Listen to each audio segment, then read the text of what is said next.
Hello sa Chronicles Recap. Bago tayo magpatuloy sa pagsusuri ng manhwa, nais kong ipakiusap sa inyo na mag-subscribe at i-like ito.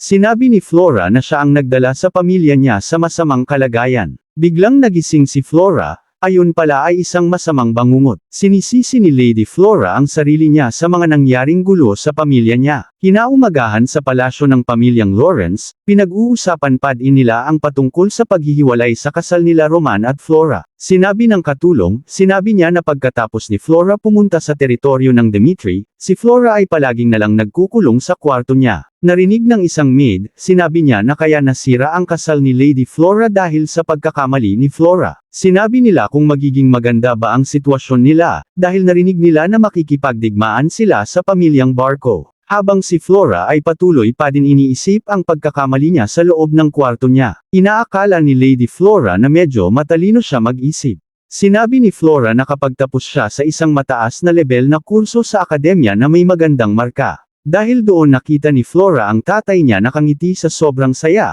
inaakala niya palagi na siya ay mabuting bata. Pero sinabi niya ang tunay na katotohanan, kapag wala siyang suporta sa pamilya niya, na para siyang nakakulong sa hawla ng ibon na nababalutan ng mga bulaklak. Sinabi niya talaga kung sino talaga ang mas tanga sa kanila ni Roman, sinabi niya na siya ang mas tanga. Sinabi ni Flora na wala na siyang kumpiyansa na harapin ang tatay niya. Iniisip ni Flora kung anong gagawin ni Roman sa ganitong sitwasyon. Sinabi ni Flora kung iisipin niya ng mabuti, si Roman ay lubos na magkaiba sila. At sinabi niya na walang sinuman na umaasa kay Roman. Dahil si Roman lang ang nagligpit sa grupo ng Blood Fangs, na sariling niyang lakas, at gumawa siya ng matapang na aksyon para harapin ang sariling niyang pamilya. Nagdududa si Flora kung ginawa ni Roman na labanan ang grupo ng Blood Fangs na walang tulong mula sa ibang tao. Iniisip ni Flora kung kailan pa naging malakas si Roman. Sinabi ni Flora na kahit kalimutan niya ang posibilidad na iyon, mahalaga ang katotohanan na may katapangan si Roman na gawin iyon. Sinabi niya kumpara sa kanya na walang determinasyon. Sa isang banda sa labas ng kwarto ni Flora, kinakamusta siya ng butler niya dahil nakahanda na ang pagkain niya. Inaakala ng butler at ang maid na masama ang pakiramdam ni Flora. Biglang nagulat ang butler dahil nakita niya si Flora na lumabas sa kwarto niya. Sinabi ni Flora sa butler niya na pupunta siya muna sa library. Sinabi ni Flora na ang tatay niya ay ginagawa ang makakaya niya upang makahingi ng tulong sa ibang pamilya. Sigurado si Flora na walang tutulong sa kanila dahil sa hindi magandang kalagayan nila. Katulad ng ginawa ni Roman na pagsubok sa grupo ng Blood Fangs, sinabi niya na kailangan nila maghanap ng magandang solusyon gamit ang kanilang sariling lakas. Sa kabilang eksena sa opisina ng Lord ng Lawrence, sinabi ng tauhan ng Lord ng Lawrence na ang pamilyang Martell ay tinanggihan ang inaalok nila, tapos ang pamilyang Vastra ay tinatawagan pa lang nila. Sinabi ng tauhan ng Lord na kahit na sumang-ayon sila na itatag ang distribution network na lagi nilang hinihiling sa kanila, ipinakita nila na hindi nila sila matutulungan sa bagay na kinakaharap nila. Sinabi ng lalaki sa Lord niya na mahirap kumuha ng tulong mula sa mga ibang kalapit na rehiyon dahil sa pagpigil ng pamilyang Barco. At sinabi ng lalaki na may mga tsismis silang naririnig tungkol sa pamilyang Barco, naririnig nila na maghihiganti sila laban sa sinumang naghihimasok sa higwaan patungkol sa Hilagang Silangan. Sinabi nila na kung hindi magbabayad ng utang ang mga Lawrence o ipagkakaloob nila ang kanilang lupain na itinakda, bilang kabayaran sa utang nila sa loob ng isang linggo, ipapahayag ng pamilyang Barco na sasabihin nila sa central government na isang teritorial na digmaan laban sa pamilyang Lawrence. Sa ibang eksena, nagbabasa si Flora sa library. Nalulungkot si Flora dahil mayroon na lang silang isang linggo para sa paghahanda sa digmaan. Sinabi ni Flora ang pinakamahusay na hakbang na maaaring gawin ng Lawrence sa ganitong sitwasyon. Sa kabilang eksena, nagagalit ang Lord ng Lawrence. Sinabi ng Lord ng Lawrence na pagkatapos ng lahat ng kanilang ginawa upang paboran sila bago sila nagkaroon ng alitan, ngayon ay parang hindi sila pinapansin. Sinabi ng Lord ng Lawrence kung mayroon ba silang anumang komunikasyon mula sa Gold Bank.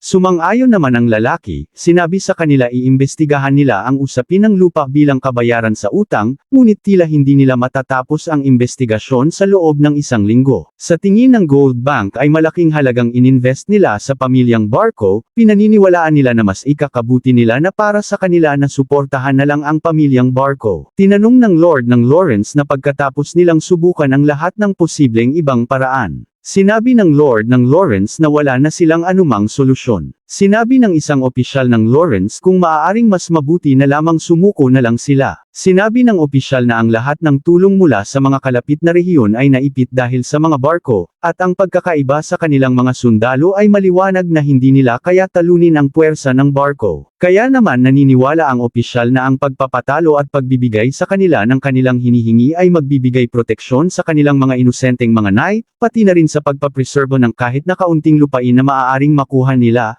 sa halip na kunin nila ang lahat. Dahil doon ang lahat ng mga tao ay nalungkot dahil wala silang pagpipilian kung hindi sumuko. Kaya sinabi ng Lord ng Lawrence na totoo ang sinabi ng opisyal na sumuko na lang sila. Sa kabilang pintuan, humihingi ng pahintulot si Flora na makipagkita sa tatay niya. Sinabi ng Lord ng Lawrence na may ginagawa pa siya. Biglang na lang pumasok si Flora sa pagpupulong ng tatay niya. Tinanong ng Lord ng Lawrence si Flora kung ano ang ginagawa niya sa opisina niya. Sinabi ni Flora na may kailangan siyang sabihin sa tatay niya. Sa kabilang eksena sa opisina ng Lord ng Dimitri, sinabi ni Roman na plano niya makilahok sa digmaan sa pagitan ng barko at Lawrence. Tinanong naman ni Baron Romero kay Roman kung alam niya ang sinasabi niya, sumang-ayon naman si Roman sa sinabi ng tatay niya. Sinabi ni Baron Romero na ang digmaan sa pagitan ng barko at Lawrence ay isang lehitimong labanan na tinanggap ng central government. At ngayon na tinapos ni Roman ang kasal sa anak ng Lord ng Lawrence, wala na silang dahilan para makialam sa problema nila. Sinabi ng tatay ni Roman kung makikialam ang Dimitri, ang mga maharlika mula sa Hilagang Silangan ay maaaring putulin ang lahat ng koneksyon sa kanila, at sa pinakamasamang mangyayari, maaaring silang magpadala ang central government ng mga sundalo upang sakupin sila. Sinabi ng tatay niya na kung binabalak ni Roman na tulungan ang Lawrence dahil sa simpleng pagbabago ng damdamin niya, naiinis ang tatay niya dahil inaakala ng tatay niya na si Roman ay nagmamature na. Kaya tinanong ni Roman sa tatay niya kung paano niya gustong mabuhay ang mga anak niya mula ngayon. Naguluhan naman si ang tatay niya dahil ano ang pinagsasabi ng anak niya. Sinabi ni Roman sa tatay niya na hindi siya sumasali sa gyera dahil sa simpleng pagbabago ng damdamin niya. Sinabi ni Roman sa tatay niya na kamakailan lang ay pinagbabantaan siya ng panganay na anak ng pamilyang Barco, ito si Anthony Barco. Gumawa siya ng masama sa kanya dahil ang kasal niya sa Lawrence ay magiging sagabal sa kanilang mga plano. Sinabi ni Roman na wala siyang anumang ebidensya upang patunayan kung ano talaga ang nangyari noong araw na iyon. Gayunpaman, may isang bagay na pumasok sa isip niya. Sinasabi ng mga tao na ang pamilyang Dimitri ang tunay na makapangyarihan sa Hilagang Silangan rehiyon, ngunit ang pamilyang Barco ay iniisip nila na sila ay sumasailalim lamang sa kanila. At sinabi niya sa tatay niya hindi niya ginagamit ang kanyang kapangyarihan at kayamanan, sigurado si Roman na kontento na ang tatay niya sa kasalukuyang sitwasyon niya. Ngunit si Roman ay iba, gusto ni Roman ng kapangyarihan, hindi siya magpapakatamad na manood lamang. Sinabi ni Roman ang mga pumipigil sa paggamit ng pangalan ng mga Dimitri, maging ito man ay gawa ng Barco o ng sinuman. Maraming dahilan si Roman kung paano nagdeklara ang Barco ng digmaan sa pamamagitan ng pagbibigay ng hindi totoong dahilan, ang dahilan ay wala silang ibang gusto kundi para sa kapangyarihan lamang nila. Isang bagong buhay na para pa rin siyang naglalayag sa walang hanggang karagatan, ngunit isa ang sigurado niya sa katauhan niya bilang Baek Jung-hyuk na hindi magbabago. Kailangan niyang mabuhay na siya ay naghahari. Hindi gusto humihingi ni Roman ng kapangyarihan gamit ang pangalan ng pamilya niya. Lalamunan ni Roman ang laban na naiyon gamit ang titulo bilang Roman Dimitri lamang. Kaya sinabi niya sa tatay niya na bantayan niya siya. Ang landas na ipapakita ni Roman sa tatay niya ang bagong buhay na tatahakin ni Roman mula ngayon. Isang flashback, sinabi ni Baron Romero na pareho pa rin ang lahi ng pinagmulan nila. Sinabi ni Baron Romero na kahit gaano sila kahusay o kayaman, kahit anong tagumpay ang narating nila o kahit maging isa siyang lord na pinamumunuan ng isang teritoryo, sinabi niya na hindi magbabago ang katotohanan na si Baron Romero ay isang dating karaniwang mamamayan. Sinabi ng asawa ni Romero na kung may nangyari ba sa ibang maharlika nung pumunta siya sa capital, tumugon si Baron Romero na walang nangyari masama tungkol doon. Sinabi niya na maaari niyang malaman kung ano ang iniisip nila sa kanilang mga tingin sa paraang kanilang pagtingin sa kanya. Sinabi niya na ito ay hindi mga mata ng isang tao na tinitingnan ng isang maharlika katulad nila. Sinabi ni Rihanna ang asawa ni Baron Romero kung gusto niyang baguhin iyon. Hindi sumang-ayon si Romero dahil okay naman siya sa kasalukuyang buhay niya. Hindi niya nais na gumawa ng kahit anong paraan para kumita ng higit pa na malaking pera. Ngunit umaasa si Romero sa mga anak niya na magiging iba kaysa sa kanya. Sinabi niya ang isang pamumuno ng isang maliit at liblib na lupain, gusto niya silang lampasan nila ang hangganan ng kanilang pinagmulan ng mga anak niya. Balik sa kasalukuyan nangyayaring usapan nila Baron Romero at Roman sa opisina niya. Nagulat si Baron Romero dahil nakita niya ang mga mata ni Roman. Ay mayroon siyang nakitang kakaiba. Sinabi niya na isang taong maaaring paniniwalaan siya. Parang nanaginip si Baron Romero ng sandaling iyon. Dahil ang kanyang anak na si Roman ay palaging niyang inaalala ay biglang nalang lumaki ng ganito kabilis bago niya nalaman. Kaya sinabi ni Romero kay Roman kung anong gusto ni Roman sabihin sa kanya, kung anong kailangan ni Roman, si Baron Romero ay tutulong sa anumang bagay. Dahil sinabi niya na siya ay anak niya na si Roman Dimitri, at dahil siya din ang tatay niya. Sinabi ni Baron Romero na kahit anong gawin ni Roman, hindi niya kailangan akuhin ang responsibilidad ng nag-iisa, dahil nandito ang tatay niya sa likuran niya. Sa kabilang eksena, pumunta si Roman sa lugar ng pagawaan ng mga sandata mula sa Dimitri. Sinabi ni Roman, hindi sa pagmamayabang kapag sinasabi ng ibang mga tao na ang mga pandayan ng Dimitri ang pinakamalaki sa buong kaharian ng Cairo. Mga pagawaan kung saan maraming panday na maaaring magtrabaho ng sabay-sabay. Mayroon silang 30 mga pagawaan sa kalye ng mga pandayan. Iniisip ni Roman kung paano nakakalikom ng ganitong kayaman ang pamilyang Dimitri ay dahil sa pagre-resolba nila mula sa kalye ng pandayan. Ang mina ng bakal sa likod nila ay pag-aari nila ay pinakamalaking deposito sa buong kaharian, at ang mga panday ng Dimitri ay maraming kakayanan sa pagpapanday. At ang mga pandayan ng Dimitri ay may kakayahan na ipagbili ang mga bakal na mina nila sa mataas na presyo. Dahil doon, ang mga maharlikang hilagang silangan ng Cairo ay hindi kailanman magtatapang-tapangan labanan ang pamilyang Dimitri. Kahit natakot sila sa yaman sa pamilyang Dimitri, kung hindi nila makukuha ang supply ng mga armas na gawa sa bakal ng Dimitri sa kaharian ng Cairo, iyon ay maituturing na isang kritikal na isyu sa kanilang sarili. Ang taong maaaring tawaging bilang simbolo ng pamilyang Dimitri ay maging punong panday. Plano ni Roman na ayusin sa pamamagitan ng kanyang sariling lakas, ngunit kailangan ni Roman ng tulong ng tatay niya. Sinabi niya ang mga kailangan ni Roman ang mga sandata at ang mga armor ng mga sundalo niya. Dahil doon sinabi ni Baron Romero kay Roman na pumunta siya kay Master Hendrik. Sinabi ni Baron Romero na siya ang dating namamahala ng lahat ng uri ng mga bagay sa pandayan bilang ang Master of Blacksmith, ngunit si Hendrik na dati niyang nakatrabaho, ang bumalik sa posisyon ni Baron Romero matapos siyang bigyan ng titulo bilang maharlika. Sinabi niya na bilang kanilang master ng blacksmith sa kanilang pamilya, sinabi niya na si Hendrik ang nangunguna sa lahat ng produksyon ng bakal. Sinabi ni Baron Romero kung sinabi ito ni Roman sa kanya sa hinihiling niya, siya ay magbibigay kay Roman ng lahat ng kailangan niya, si Roman naman ay nagpasalamat sa tatay niya. Ngunit, sinabi niya na may isa pang bagay na dapat niyang tandaan kapag pumunta si Roman doon. Ang mga panday ng Dimitri ay lubhang mayabang. Sinabi ni Baron Romero na hindi sila ang uri ng mga tao na magpapakita kay Roman ng katapatan dahil lamang siya ay pinanganak na may pangalan na Dimitri. Sinabi ni Baron Romero kay Roman, ang tanging mga taong maaaring makilala ang kalidad ng bakal at may kakayahan na hawakan ito ang tunay na magkakamit ng tiwala ng mga panday. Sa ibang eksena, makikita ang mga tao na may galit kay Roman dahil inaakala nila na gagawa si Roman ng gulo sa kanila. Iniisip ni Roman na may katotohanan ang sinasabi ng tatay niya. At kung iisipin ni Roman ang mga ginawang kilos ni Roman noon nung puro problema ang dinudulot sa kanila, iniisip ni Roman na hindi na nakakapagtaka kung bakit sila ganyan kumilos ang mga blacksmith kay Roman. Biglang may taong tumawag sa pangalan niya, sinabi niya na bakit nandito si Roman sa lugar nila. Tinatanong siya ng isang matanda kung anong kailangan ni Roman sa malayong lugar ng Dimitri. Nakita ni Roman ang taong sinasabi ng tatay niya na si Master Hendrik na punong panday ng kanilang pamilya. Inaakala ni Roman sa matanda na pinadala ng kanyang ama ang balita kay Master Hendrik ukol sa dahilan kung bakit siya narito. Sinabi ni Master Hendrik kaya pumunta si Roman dito dahil sa gamit niya para sa 30 na katao para kunin niya. Inaakala ni Master Hendrik kay Roman kung bakit siya naririto dahil inaakala niya siya ay magnanakaw, dahil sa kakulangan ni Roman ng pera para sa libangan niya. Sinabi ni Hendrik kay Roman na kunin niya na lang ang gusto niya mula sa sulok banda doon. Sinabi ni Master Hendrik na sapat na iyon para sa pag-armor ng 30 na sundalo. Sinabi ni Roman na binibigyan niya ba siya ng pahintulot na kunin ang mga iyon. Sumang-ayon naman ang matanda. Sinabi ni Roman kay Hendrik kung yan ba ang pinakamagandang nagawa ni Master Hendrik.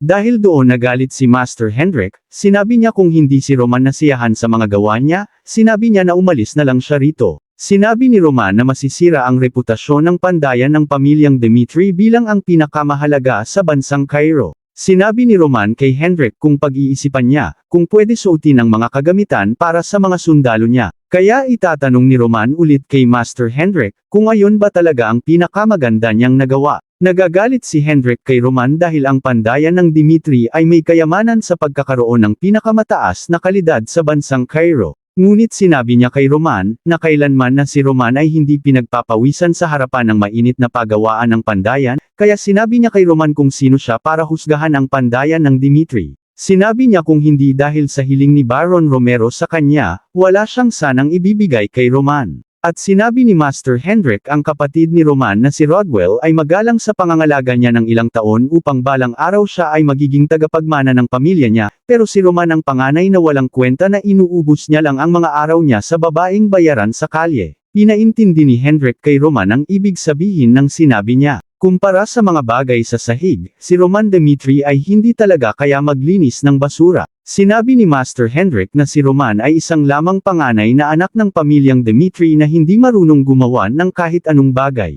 At sinabi niya kay Roman na wala siyang kwentang basura na walang magawa. Iniisip ni Roman na bumabalik ang eksena na palaging niyang naririnig sa kanila. Sinabi ni Roman na hindi niya nauunawaan kung bakit nagagalit si Master Hendrik sa kanya. Gayunpaman, sinabi niya ang espada ay binubuo ng di pantay-pantay na lakas habang pinapalo ito sa proseso ng pagbuo ng kagamitan, hanggang sa punto na nagbabago na ang kulay dahil lamang sa ilaw ng araw. Sinabi niya kay Master Hendrik na dapat itong produktong gawa niya ay isang hindi bihasang panday na mali ang pagpapanday sa metal. Kaya't sinabi ito ni Roman ay hindi maituturing na gawa ng pandayan ng Dmitri, at dahil hindi si Master Hendrik maipagtatanggol ang katotohanan na mali ang pagpapanday niya, kaya sinabi niya na mas pinili niya bang insultuhan siya kaysa tawagin si Roman ng basura. Sinabi ni Roman sa mga kasundaluhan niya na hindi sila makikipaglaban sa kalaban gamit ang basurang espada na gawa niya, dahil sila ay pwede masawi dahil dito. Sinabi ni Roman, ang hindi matalim na gilid ng espada ay hindi makakahiwa ng malinis sa katawan ng sundalo, at hindi din makakatalo ng kalaban dahil sa gawa niya. Tinanong ni Roman kung anong opinyon ni Master Hendrik sa kawalang katarungan na ikukwento niya. Sinabi niya na ginawa nila ang kanilang makakaya na para mabuhay, ngunit wala silang ibang pagpipilian kundi ang mamatay dahil sa ang kanyang sira-sirang mga armas na basura na binigay sa kanya ng Lord niya. Dahil doon naiinis ulit si Hendrik sa sinabi ni Roman sa kanya. Tinanong ni Roman kay Master Hendrik, sinabi ni Roman kung bakit nila iniisip ng mga sundalo ay nagsusuot ng armor. Sinabi ni Roman kung ito ay maaaring protektahan ang katawan nila mula sa pag-atake ng kaaway, pero minsan ang bigat ng armor ay isang pasanin sa kanilang katawan. Gayunpaman, ang isang sundalo na nagsusuot ng mail na kawit na itinakda niya, pero siya ay itinraidor ng armor na pinagkatiwalaan niya dahil doon siya ay namatay. Si Roman ay umaasa na ang mga tamang piraso ng bakal ay magbibigay protekta sa kanila laban sa mga panganib. Gayunpaman, sinabi ni Roman na ang isang eksperimental na piraso mula sa isang hindi kilalang panday ay hindi mapipigilan sa atake ng kaaway, na nagpapahiwatig na hindi ito epektibo sa pagharang ng panganib o sa pagprotekta sa kanila. Sinabi niya ito ay magdudulot ng pagkabutas ng armor nila, kung saan ang mga organ nila ay maaaring masugatan mula sa pagitan ng mga kadena ng armor. Naguguluhan naman si Master Hendrik sa sinasabi ni Roman sa kanya. Sinabi ni Roman kung naiintindihan ba ni Hendrik ang kanyang sinasabi. Naaawa si Roman kay Hendrik dahil sa pagkabagot nito sa panganay na anak ng Dmitri, na dumadating lamang kapag kailangan. Sinimulan ni Roman ang pagsusuri sa panday kahit hindi naman siya interesado sa pagpanday kahit konti lang. Naiintindihan ni Roman ang nararamdaman ni Hendrik at ang iniisip nito, ngunit gayunpaman, siya ay lumagpas sa kanyang sariling limitasyon. Pinakita ni Roman kung paano nasira ang armor na ginawa ng Master of Blacksmith ng pamilyang Dmitri. Sinabi ni Roman na kung hindi niya napansin na ang mga bagay na nakakalat sa sahig ay basura, maaaring pinagkatiwalaan siya ng kanyang mga sundalo at sumunod sa kanya na hindi nila alam na ang kanilang buhay ay nakasalalay sa mga piraso basura na iyon. Sinabi ni Roman na ang bagay na ito ay hindi lamang tungkol sa paghihiganti ni Hendrik sa kanya dahil sa personal na galit niya sa kanya, may kinalaman ito sa buhay ng 30 na katao na kanyang mga tauhan, at kahit na alam niya ito ni Master Hendrik ginawa niya pa din ito. Kaya tinanong ni Roman si Hendrik kung itinuturing ba niya ang kanyang sarili bilang isang alagad na pinagmamalaki nila sa pamilyang Dimitri. Dahil sa mga pirasong basura na iyon na tinangkang ibigay ni Hendrik kay Roman, dahil sa personal na galit niya kay Roman, ang mga taong walang kasalanan ay maaaring masawi dahil kay Hendrik. Sinabi ni Master Hendrik na hindi niya iyon hangarin. Sinabi ni Roman na hindi mahalaga kung ano ang hangarin ni Hendrik, sinabi niya na ang layunin ng mga sandata at armas ay malinaw na, at hiningi ni Roman kay Hendrik sa pangalan ni Baron Romero ang kanyang ama. At sa pagtangka na ibigay kay Roman ang mga piraso ng basura na ito, at sinabi niya ng mga ginagawa ni Master Hendrik na hakbang ay maaaring ituring ito na kawalan ng pagsunod sa kanyang ama. Alam ng ating bida na hindi sinasadya ni Hendrik na sumalungat sa ama ni Roman, at simpleng ayaw lamang ni Master Hendrik na bigyan siya ng kahit anong magandang kagamitan. Gayunpaman, ang problema ay ang pagkilos mismo ni Master Hendrik ay tumutugon sa di pagsunod sa kanilang pamumuno. Ito ay hindi lamang isang personal na hiling, ito ang utos ng Lord ng lupaing ito na gumawa ng magagandang sandata at armas. Pinaliwanag ni Roman ang isang pamumuno. Sa sandaling hatiin ang pagitan ng isang Lord at isang tauhan ay magiging malabo, dahil ang pamumuno mismo ay magiging magulo dahil sa ganang relasyon. Mga tapat na tagapaglingkod, pati na rin ang mga tagapaglingkod na itinuturing nilang kaibigan. Sa sandaling lumampas sila sa kanilang mga limitasyon bilang isang tagapaglingkod, kailangang nilang bigyan sila ng mabigat na parusa. Itatanong ni Roman muli kay Hendrik, sinabi niya na maaari niya bang ituring ang aksyon ni Hendrik kay Roman bilang di pagsunod sa kanyang ama. Naririnig ang ibang blacksmith ang pag-uusap nila kina Roman at Master Hendrik. Tinatanong ni Roman kay Hendrik kung bakit siya sinubukon bigyan ng mga basurang kagamitan na ginawa niya. Sinabi ng mga blacksmith na lumapit sila dahil sa ingay na naririnig nila. Naiinis sila dahil ginagawa ni Roman kay Master Hendrik. Sinabi nila na hindi nila alam ang nangyayari dito, pero hindi nila kayang makita ang tanga ng pamilyang Dimitri na lumalabag sa master nila. Binabalak ng mga blacksmith na itali ang ating bida dahil sa hindi pagrespeto sa master nila. Naiinis ang mga blacksmith dahil sa ginagawa ni Roman sa master nila. Dahil doon, nagalit si Master Hendrik at pinatahimik nila silang lahat. Gusto pa sanang ipagtanggol ng mga kasamahan ni Master Hendrik kay Roman pero pinatigil na ito ni Master Hendrik.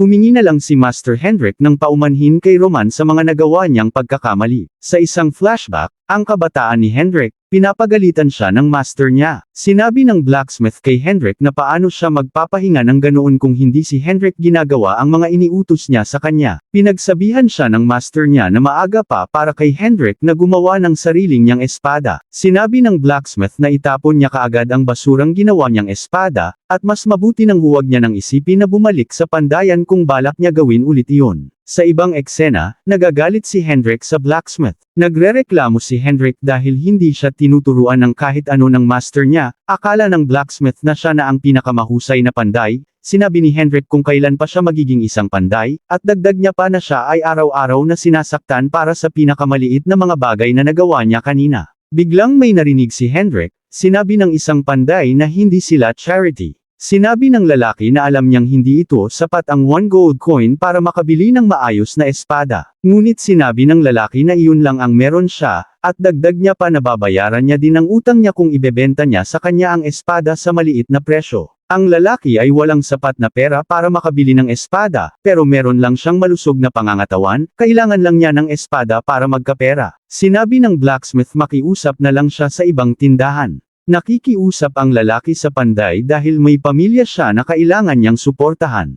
Nakita ni Hendrik na nagmamakaawa ang lalaki sa panday para makabili ng isang espada para sa pamilya niya. Malungkot ang lalaki na umalis sa pandayan dahil hindi siya nakabili dahil kulang ang pera niya. Tinawag ni Hendrik ang lalaki na may kasama siyang dalang espada. Binigyan ni Hendrik ang lalaki ng isang espada na libreng ginawa niya kanina. Narinig ni Hendrik ang kalagayan ng lalaki sa tindahan ng blacksmith na kailangan niya ng espada, dahil doon binigyan ni Hendrik ang lalaki ng isang espada. Dahil doon, ang lalaki ay naging masaya, at nakikiusap ang lalaki na tanggapin niya ang konting pera niya para sa kanya. Pero si Hendrik ay ayaw tanggapin ang pera ng lalaki dahil hindi niya ito kailangan, at dahil pinapatapon din sa kanya kanina pero nagpapasalamat si Hendrik, basta't ang espada na ginawa niya ay makakatulong. Dahil doon, ang lalaki ay sobrang nagpapasalamat kay Hendrik dahil sa pagbibigay sa kanya ng espada. Pero ang kasiyahan na nakikita ni Hendrik ay hindi magtatagal. Sa nakaraang araw, may nakita silang namatay na lalaki sa daan.